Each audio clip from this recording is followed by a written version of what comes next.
Praise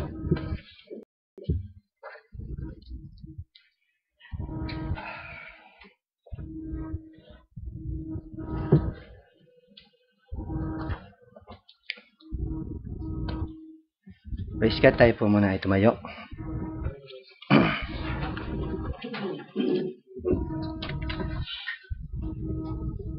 Basahin po muna natin yung Hebrew 11:6.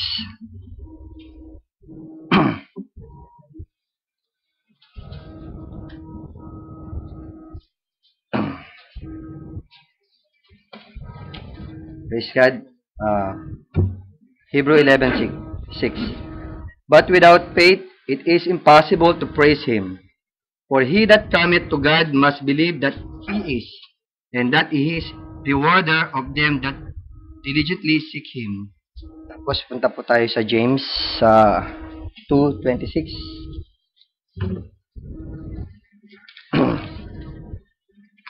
James 2:26.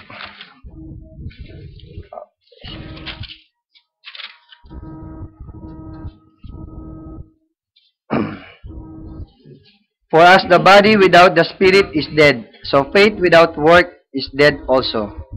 Tayo po ay yumukot manalangin. Praise to you, Father God. Hallelujah, Lord God. Hallelujah. O Ama, una sa lahat, O Father God, kami po ay nagpapakumbaba. Humihingi, O Father God, ng kalinisan mula sa aming puso, Father God, sa aming mga pananalita, sa aming mga gawa, higit sa lahat, O Father God, sa aming mga iniisip, na kung alam po namin na Ama, sa aming pag-iisip ay marami na pong Father God na battle dito, Ama. Patuloy mo po kaming linisin at pangunahan, O Ama, sa oras na ito. At sa iyong ako, Ama, gagamitin sa oras na ito, Father God. Ako po ay nagpapasakop sa iyo, Ama. Wala po akong kaalaman ng Father God, maliban na magpahayag po kayo, Ama. Maging daluyan lamang po ako, Father God, ng iyong mga banal na salita. Ipadaloy niyo po, Mama, ang mga nais ninyong ipabahagi sa aming mga makapatid, O Father God. Nang mga maibabahaging ito ay maging aral sa aming buhay. Maging ito ay makadagdag sa aming pananampalataya, O Father God. Hallelujah, Lord. Maraming pong salamat. Patuloy kayo lamang po, Amang, siyang mamutawi sa bibig na ito, Father God. Gawin niyo lamang pong daluyan ng bibig na ito ng inyong mga banal na salita. Itago po ninyo ako, Father God, sa iyong likuran. Kayo po ang makita sa akin, O Father God. At hindi po ang katawan na ito, O Father God, na meron pang nagiging pagkakamali, O Father God, na patuloy na nagtutuwid, O Ama. At patuloy, O Ama, napapasalamat kami sa patuloy na pagbibigay niyo ng kababaang loob, O Father God, ng pusong laman, O Father God, na laging handang tumanggap sa anumang mga pagtuturo at pagtutuwid sa bawat isa sa amin, O Ama. Maraming pong salamat, Lord God. Kayo lamang po ang makita, kayo lamang po ang mapuri. Sa iyo lamang po namin ibinabalik lahat ng papurit pagsamba sa tanging pangalan ng aming Panginoon Jesucristo. Amen. Praise God. Tayo po ay makakaupo na.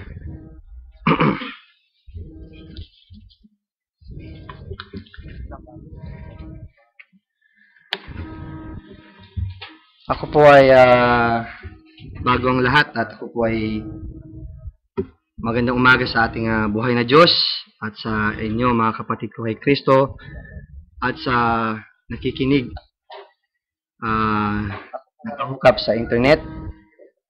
Mapagpalang kamay at pagpapala ng Diyos sa ating lahat ay ang pagpapala ng Diyos ay sa ating lahat. At, ako po ay magpapasalamat muna sa Panginoon sa patuloy na paggabay at pag-iingat niya sa aking trabaho, na ang lahat po ay dahil sa araw-araw ng aking paggising pa lang, pagmulat pa lang ng aking kaisipan ay lagi ko nang inialay ang katawan na ito na maging kalugod-lugod at kaaya-aya sa lahat ng oras, maging sa aking mga nagiging trabaho, sa aking pagmamaneho. At pinupurit, pinapasalamat at kong Panginoon dahil sa nakikita ko sa araw-araw na paggabay niya ay kahit na mayroong mga nagiging pananalitang minsan di maganda, lalo na sa trabaho, yung paggabay at yung lagi akong binabalik ng Panginoon na ay nagkamali ako. Lord, patawarin mo ako. Lord, lagi kang sumagi sa aking kaisipan. Manatili ka sa aking kaisipan. So, lagi yun ang aking dinadalangin sa Panginoon dahil lalo na sa trabaho, pagkasama mo mga ibang lahi talaga, at lahat meron silang mga pananalitang talagang maraming hindi magaganda. Ngunit napapasalamat ako sa Panginoon sapagkat ang kanyang paggabay at pag-iingat at yung stand doon na iba ka sa kanila. Kaya pinupurit, pinapasalamatan ko Panginoon at yung sa pagmamaneho. At sabi ko nga, pati yung sasakyan at wala tayong magiging problema at ang Panginoon pa rin siyang kikilos. So praise God. Salamat sa Panginoon.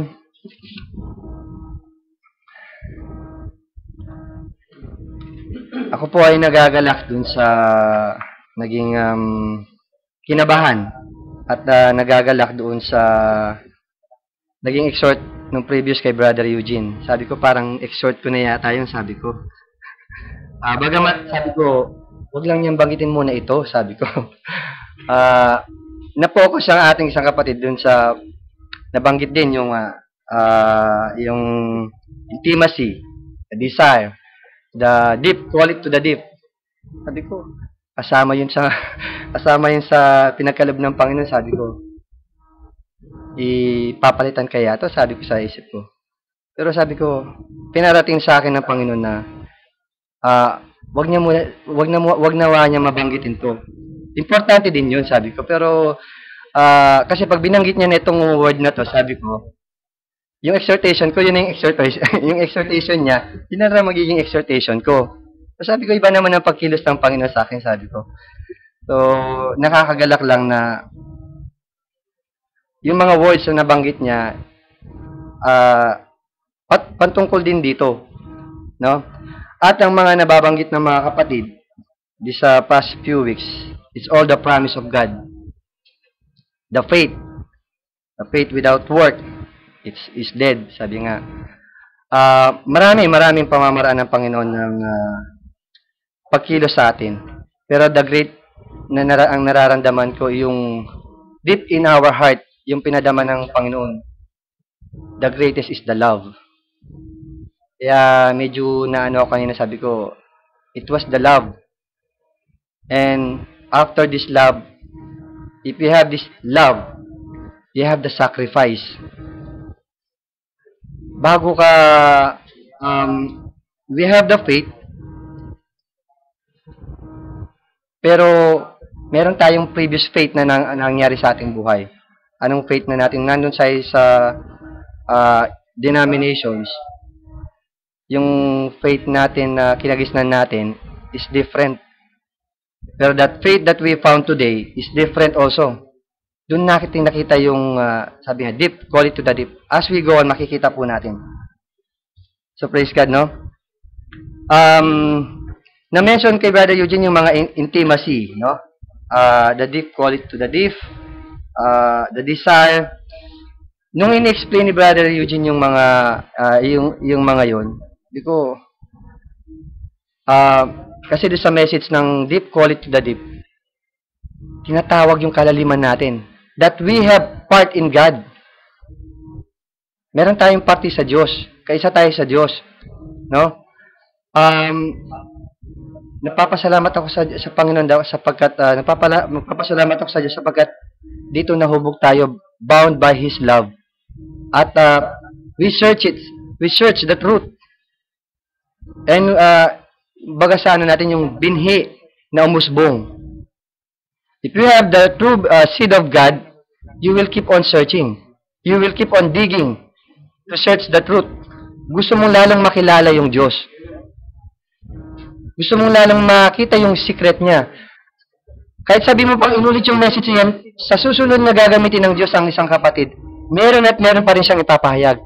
Lagi itong sariwa. It's always fresh. Kaya sabi ko, since na nakilala ko ang Panginoon, nung magkakasama pa kami nila pastor, dun pa sa yung mga message doon, dati nang na-i-message yun, pero paangat ng paangat. Supposed to be kung hanggang dun lang, pag narinig mo na, hindi ka na magagalak, parang alam mo na, di ba? Pero meron din sa puso mo na umusbong pa na lalong tumitibay. lalong pinapatatag ng Diyos. Kaya, yung revelations continues talaga. Never stop. Never stop. Hindi po tumitigil ang revelations.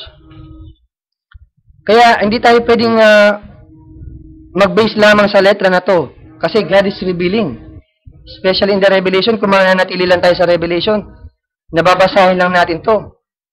Without the Holy Spirit na magre-reveal sa atin, hindi natin maunawaan. Mamamatay din tayo sa letra na to.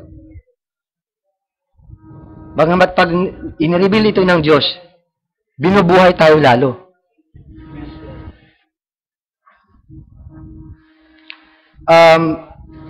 Doon sa message ng prophet, yung sa deep quality to deep, may related ito doon sa, nung tayo ay nasa denominations, we have the faith na we were born in Trinity, nung nandun tayo. And then, in example yung nung sisiw. No, yung sisiw na napisasa dun sa itlog ng itlog ng mga manok. Ay yung sisiw na agila, yung itlog ng agila napisasa dun sa itlog ng mga sisiw. At nung napisa na ito, na siya, iba yung naging parang kakaiba siya. Hanggang sa time na narinig niya yung narinig niya yung agila ng parang sa atin. Nung tayo nasa denomination, meron tayong narinig na boses. Nung ang sisiw na agila na to, meron siya narinig niya, merong something dun sa puso niya na kilala ko yung boses na yun. Parang alam ko yun. Ganon. And sa atin, it was the message. Nung narinig natin yung message, merong kakaiba sa atin. Sabi ko, parang, alam ko yun parang merong something na kumurot sa ating puso. Kasi pala, kaya pala meron tayong ibang narinig dahil we are part of God. Kailangan lang natin, nung na-realize natin that we are part of God, that kilala natin yung boses na yun, ngayon, we search it. Sinearch natin ito. Sinuri natin ito, tinignan natin ngayon. Lumabas tayo ngayon doon sa kinatatayuan natin. No? Nung lumabas tayo sa kinatatayuan natin, we dig. Nag-search tayo na ito. Ngayon, dito natin nakita na nakilala natin yung kung sino ang Diyos at nakilala natin kung sino tayo. At kung sino tayo sa parte ng Diyos. Yun ang nag-mold sa atin. It was Adam, minold ng Panginoon. Minold ng Diyos. So, ganun din tayo minold. That we are part of Adam. Sabi ko nung sa message ng ating propeta, yun talagang doon tayo nagkaroon ng mas matinding faith na i-search lalo natin yung katotohanan. And upon searching the truth, we must have this attitude of humbleness para lalong ang Holy Spirit ay laging maghayag sa atin at sa kanyang mga ginagamit.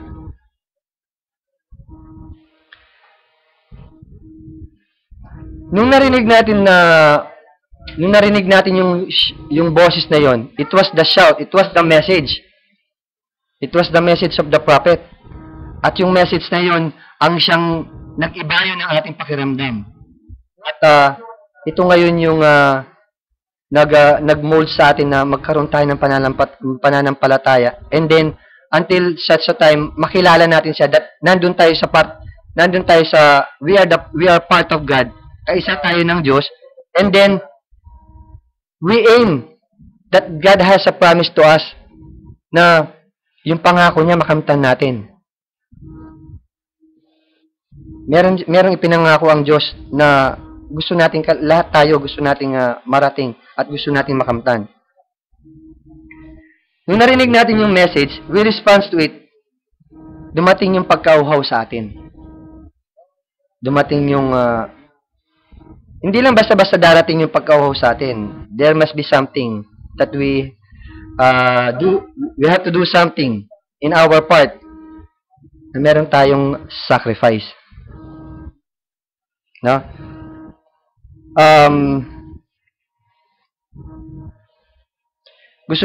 Bakit tayo magsasacrifice? Dahil gusto pa nating malaman kung ano pa ang i-reveal ng Diyos, kung ano pa ang kaihinatnan natin, kung saan ang pupuntahan natin. We keep on holding to the promise of God.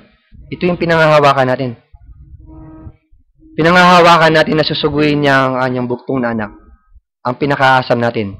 Pinangahawakan natin that we will have the eternal life.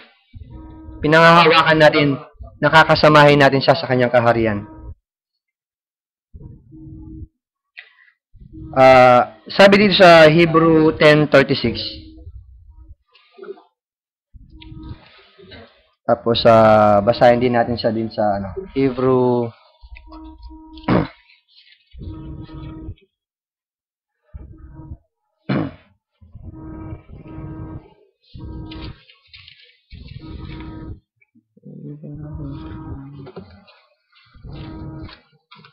Hebrew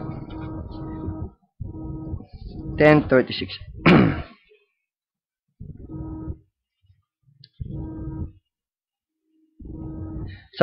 Sabi sa English, for ye have need of patience, that after ye done the will of God, ye might receive the promise. Sa Tagalog, sapagkat kayo'y nangangailangan ng pagtitiis, upang kung inyong magawa ang kalooban ng Diyos, ay magsitanggap kayo ng pangako. Ano ang mga pagtitiis na to? It was the sacrifice. Ano ang mga dapat nating pagtiisan? Unang-unang nagiging battle natin is our flesh. And we have another great battle. It's in our mind. The greatest battle that ever fought. No? Ano mga pagtitiis na to? We do sacrifice things na kailangan, kung meron kang gustong may achieve, meron kang pagkilos, meron kang paggalaw. No? Ano mga paggalaw na to? Marami kang sacrifice. Kailangan mong magtrabaho, kailangan mong tiisin to, kailangan mong bawasan ng ganito, para ma-achieve mo yung goal mo. Ganon din tayo. Para ma-achieve natin yung goal natin, na makasama natin ang Panginoon, we have to follow Him. Do what is God's will. Lagi tayong magpasakop sa Diyos sa kanyang kalooban. Tapos sa Roman 12:1,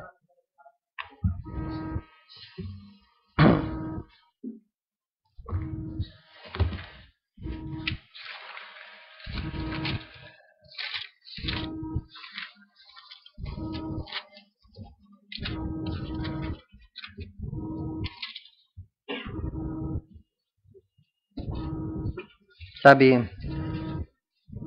I beseech you therefore, brethren, by the mercies of God, that ye present your bodies a living sacrifice, holy, acceptable unto God, which is your reasonable service. Sabi sa Tagalog, kaya nga mga kapatid, ipinamamanhik ko sa inyo, alang-alang sa mga kahabagan ng Diyos, na inyong iaharap ang inyong mga katawan na isang haing buhay, banal at kaaya-aya sa Diyos, na siyang inyong katampatang pagsamba. Every day we are sacrificing ourselves. Nawa na may present natin. Kasi every minute, every second sa our life, di natin alam kung kailan tayo matutulog. So kailangan araw-araw that we search ourselves na worth ba ako ngayong araw na to na may present kong katawan na ito ng kalugod-lugod at kaaya-aya sa Diyos. Kailangan lagi tayong ready. Na walang makita sa atin, na makita sa atin yung tayo ang letrang buhay. Na makita sa atin na meron tayong pagsasakripisyo, meron tayong pagpapagal. Ang desire ng flesh, alam natin, pleasure. Maraming gusto ang katawan na to. Pero kung pinasunod natin ang layaw ng katawan na to, tatalunin tayo nito. Kaya kailangan, meron tayong pagtitiis, meron tayong pagsasacrifice to achieve our goal. Kasi kung di natin papatayin yung design ng flesh na to, at hindi babaliwalayin lang natin, wala tayong ma-achieve. Hindi natin maipresent ang katawan na to ng kalugod-lugod at kaaya-aya sa Diyos. Hindi lang to sumusunod sa katawan natin. It's the inner in us. Yun ang lalong nakikita ng Diyos.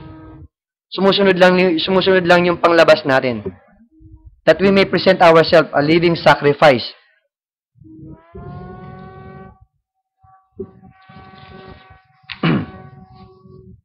The more we are reading the word of God, we read the message of the prophet, as we all know that the first-hand revelations was given to the prophet, and the Holy Spirit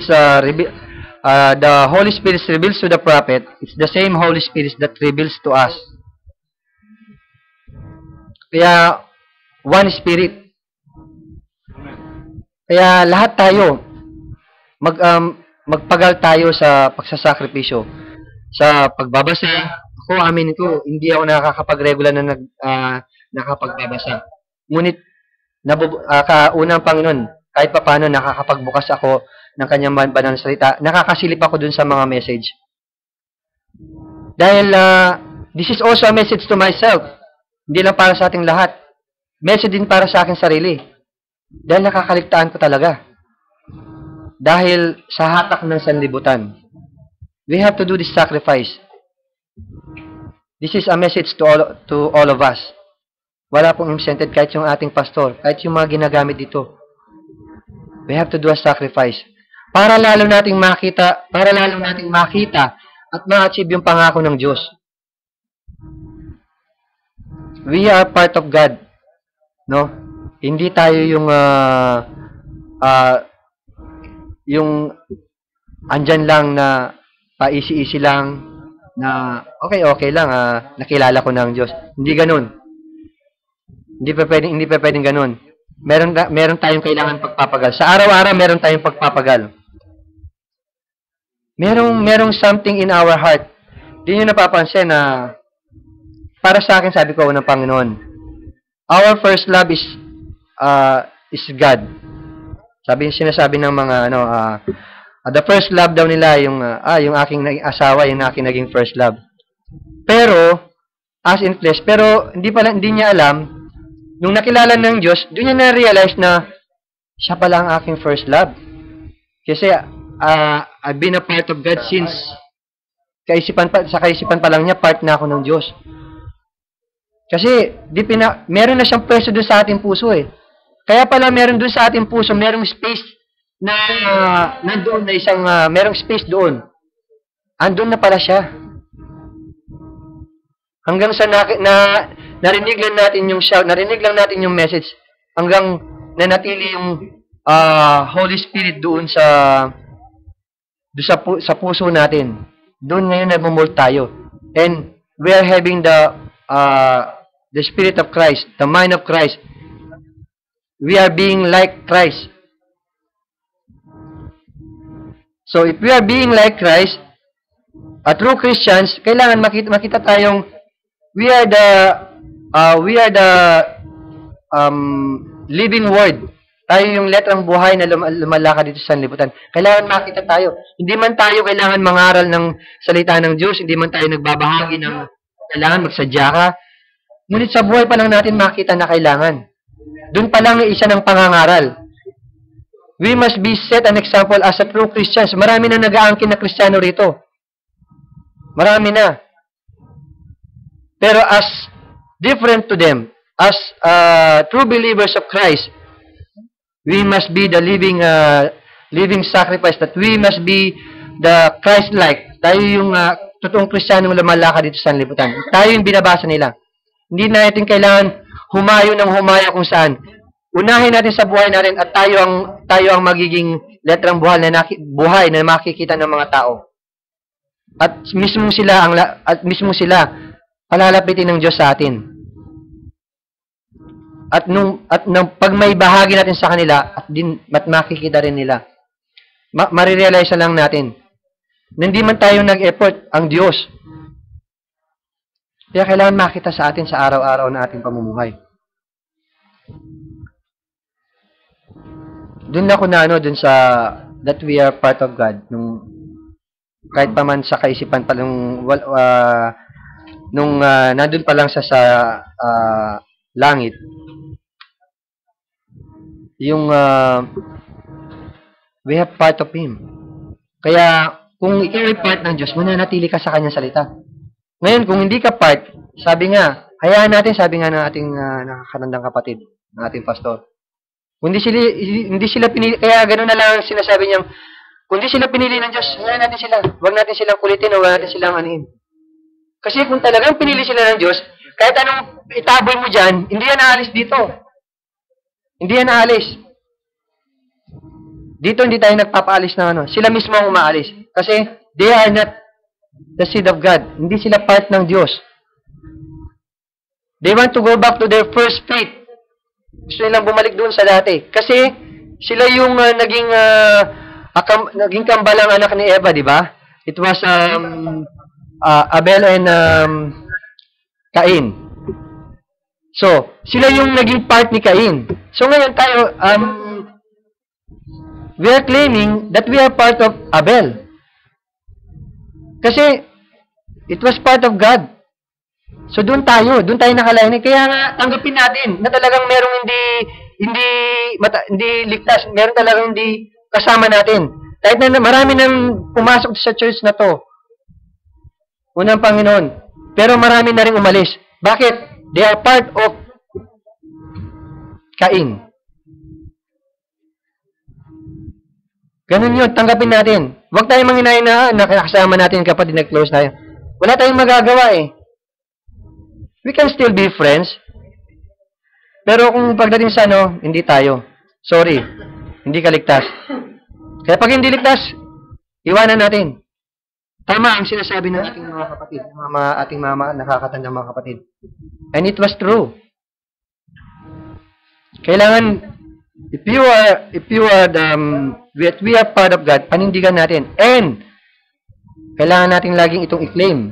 And, we have the faith. Once we have the faith, we have something in our heart. We have to do something that we have to achieve. Na kung gusto natin makarating doon, panapalatayanan natin na tayo makakarating doon at meron tayong paggawa at pagkilos.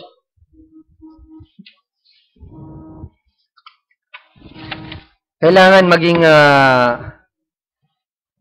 Christ-like tayo dito sa sanlibutan na to.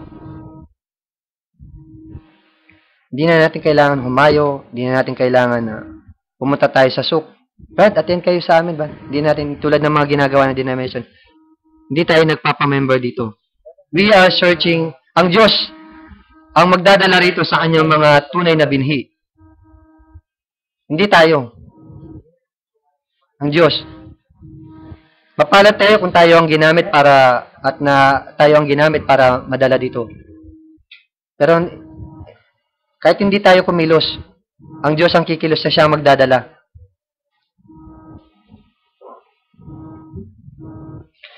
Bilang isang Kristiyano, bilang isang Christ-like, basahin natin yung 1 Timothy 4:12.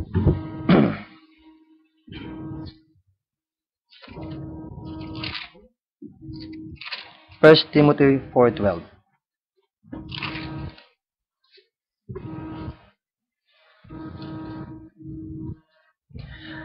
Let no man despise thy youth, but he thou an example of believers in word, in conversation, in charity, in spirit, in faith, in purity.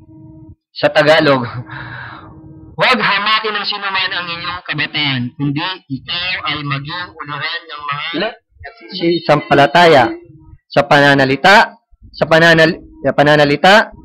sa pamumuhay, sa pag-ibig, sa pananampalataya, sa kalinisan. Purity.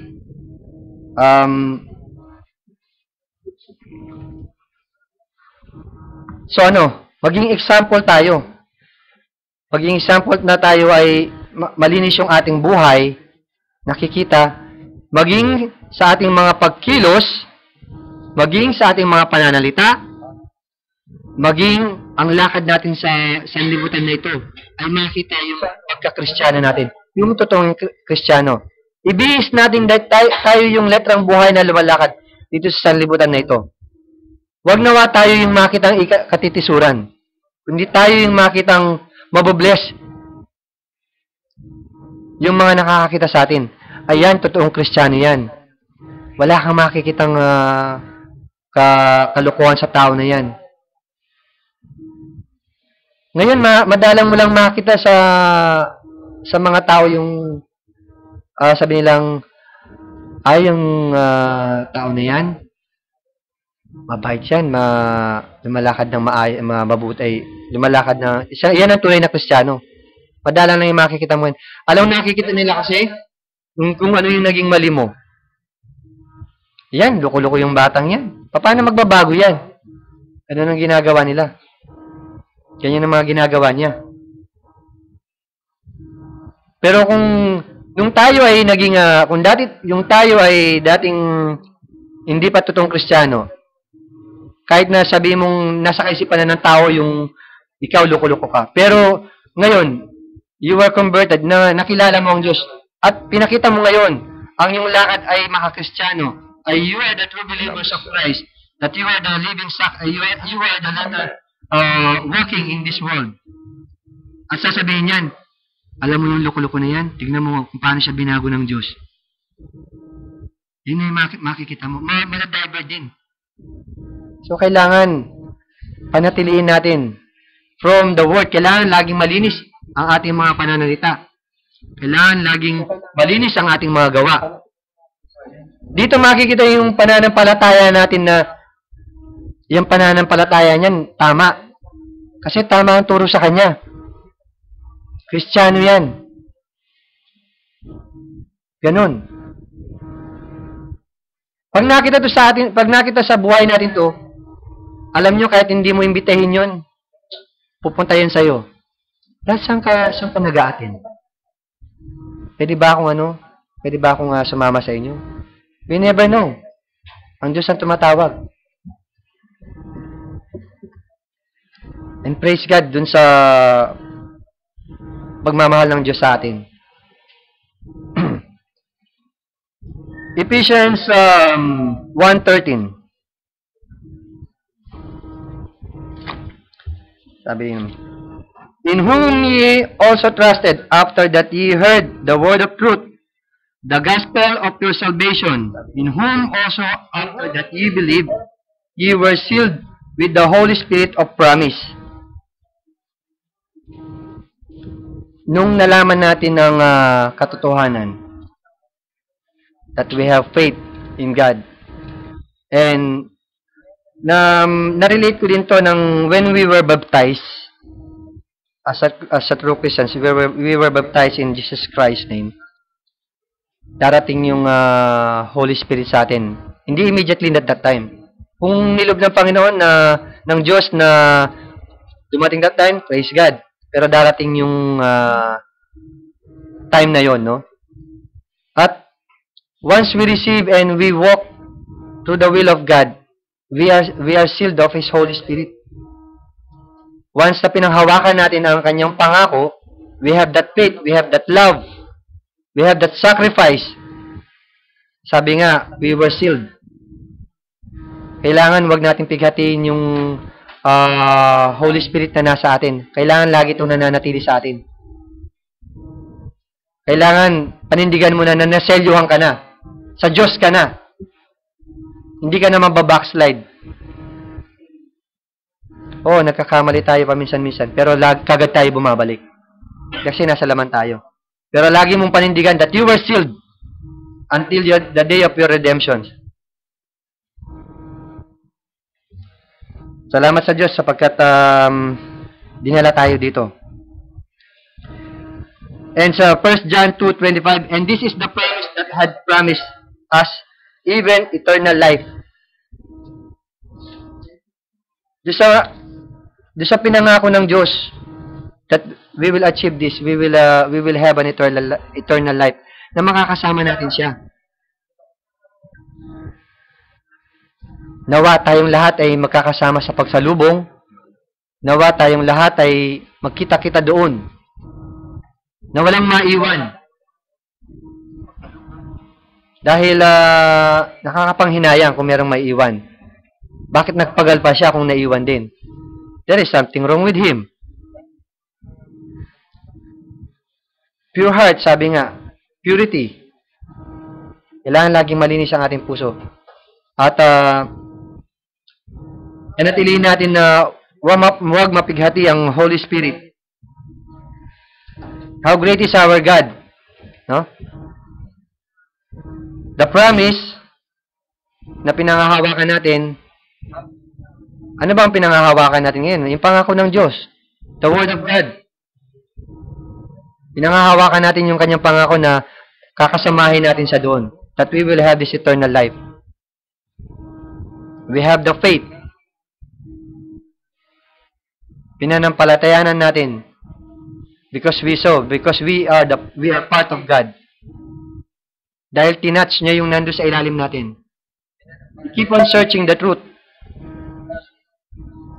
Lagi tayong nagpapakumbaba, lagi tayong nauuhaw. Lagi tayong nauuhaw sa kanyang mga banal na salita.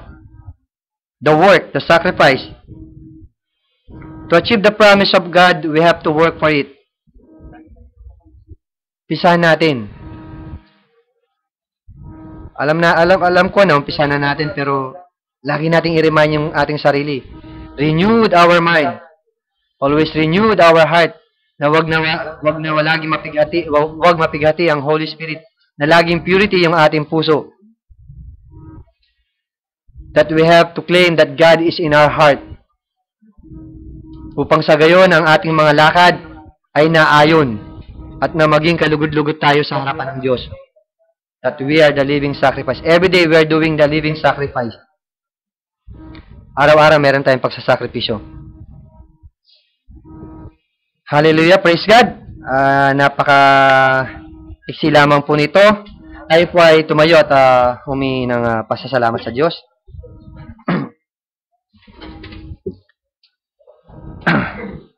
Praise to you, Father God. Hallelujah, Lord God. Hallelujah.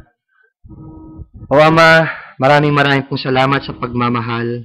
Maraming pong salamat sa pananatili niyo, O Father God, sa amin, O Ama.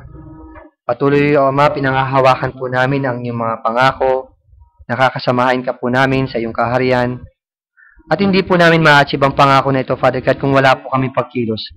Hindi po, Father God, na pwedeng magbaliwala na lamang po kami, O Father God. Hindi po pwede, Father God, na maging simple na lamang po kami. Ngunit, meron po kayong mga palatuntunan, O Father God, upang ma-achieve namin na ito. Sa aming pananampalataya na ito, Father God, kailangan may magpagkilos sa Father God. Kung pinanampalatayanan po namin, O Father God, nakakasamahan ka namin, kailangan meron po kami pagkilos, O Father God. Meron po kami paggawa. Meron po kami pagsasacrifice, O Father God. Upang sa gayon ay lalo ka po naming makita. At upang sa gayon, O Ama, ay lagi po kayong makapagpahayag sa amin. Lalo niyo pong, Father God, na ipakita ang inyong mga sikreto sa amin, O Ama. Alam po namin na wala pa po kaming, kulang pa, O Ama, ang aming mga kaalaman. O Ama, patuloy po kaming umihingi at nagpapakumbaba na nawa lagi niyo pong ipahayag ang inyong mga banal na salita, na lalo po namin kang makita ang inyong kaluwalhatian, O Father God. At sa aming pananampalataya nito, Father God, hubugin mo kami lalo, Father God, na maging perfect po kami, O Father God. Alam po namin na ang laman na to, ang siyang aming kalaban. Ngunit sa iyong pangunguna, O Father God. Sa iyong pagbibigay ng pagtitiis sa amin, O Ama. Sa iyong pagbibigay ng strong will, O Father God. Kami po ay nagpapasalamat. Sapagkat you keep on restoring our strength, O Father God, upang makalaban kami sa sanlibutan na ito. Mula sa aming kaisipan, O Father God, sa katawan na ito. At sa aming mga nakapaligid sa amin, O Father God. Kami po ay nagpapasalamat sapagkat kayo po ay nandito sa amin, O Father God. Tulungan niyo lamang po kami, O Father God, na lagi magpakumbaba. At lagi niyo po kaming ituwid, O Ama, upang lagi kaming may present namin ang katawan na ito, Father God, ng kalugod-lugod at kaaya-aya sa iyong harapan. O Ama, higit sa lahat ang aming mga pananalita na to, na siyang laging nagkakamali, O Father God. Patuloy na linisin, O Father God, na patuloy isarado nyo sa mga mali, O Father God. Lagi niyong buksan ito sa mga mabubuting bagay. Hallelujah, Lord God. Maraming po salamat sa paggamit niyo sa, O Father God, sa akin sa araw na ito. Alam ko po, Father God, na ang mensahe ito hindi lang po sa mga kapatid, sa aking mga kapatid, kundi ito'y mensahe rin sa aking buhay, O Father God. Patuloy na ako'y nagpapakumbaba, O Ama, at patuloy humihingi ng laging kalinisan sa araw-araw mula sa aking kaisipan, sa aking pananalita, sa aking mga gawa, ay kayo nawa ang lagi ang makita, O Father God. Hallelujah, Lord God. Maraming po salamat. Sa iyo lamang po namin lahat ibinabalik ang pinakamataas na papurit pagsamba sa tanging pangalan ng aming Panginoong Jesucristo. Amen.